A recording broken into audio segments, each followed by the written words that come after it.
Sa ikaduhang adlaw guys, nibalik mi sa may bungtod. Dito sa dapit sa among payag guys. Ako maoy nagpabilin sa among payag guys, kay nag-refer ko sa mga labat. Kay nahadlok ko guys og musud ang baka. Kay doon na rabay mga tanom sa sud. Gawa sa mga gabi guys, doon ay mga dagkong punuan sa saging dito sa kinaubsan. Mo nang nagporsigir jud ko og tarong sa labat. Kasabot mi guys, sija dito sa may ibabaw nga bahin sa bungtod, kay matupa ni Ma'am Bilin. Pamuwiran ko niya guys ang agianan. Nahuman naman dito ang lagkaw ni Ma'am Bilin og mower. Kay niadto man siya gahapon. Ang dala na po'y gipamuwiran niya guys. Kay sagbot ko no. Hadlok og naay mananap nga mo tuklaw sa tuong bagta kung mutungas ta sa ibabaw nga bahin sa bungtod.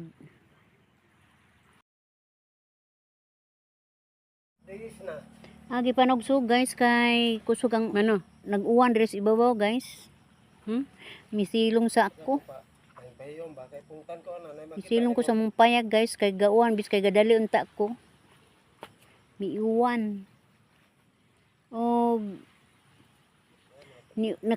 Ni uli si Mr. guys, kay nagdaot-daot ko ng iyahang makina. Iyan na pong gi-repair dito sa ubos. Ubos payag guys.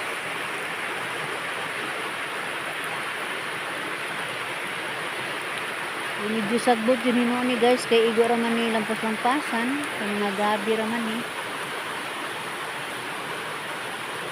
May hadlok guys, og sudlog baka.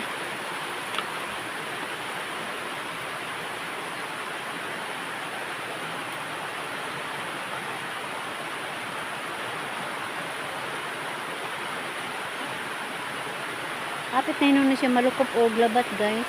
Kay mo medyo giilisan raman ni. Nanamada ang labat, murag i-insertan rin ni guys.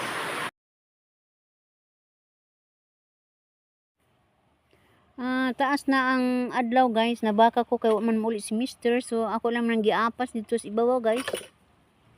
Ni yang agi ato makita guys. Yang gimuwiran ang agianan.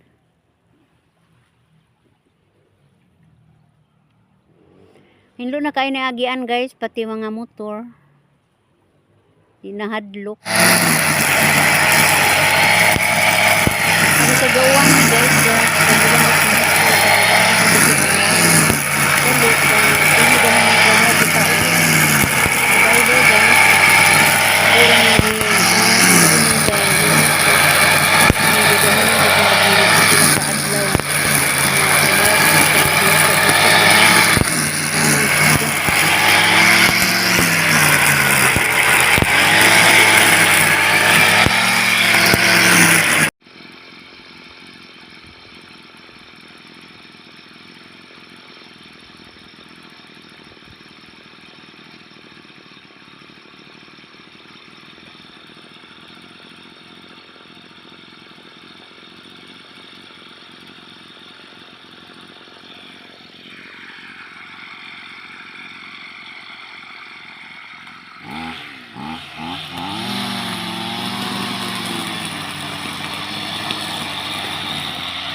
Adi masabot ang panahon guys, medyo gauwan, undian miinit. Alingasag jud guys ang panahon. Muna nga miuna kog uli ni Mr. guys. Ay matud pa ara ramis ubos sa payag mang maniud to. Pasensya na mo guys, ug maro pilingan ako ng hapon na. Bye-bye.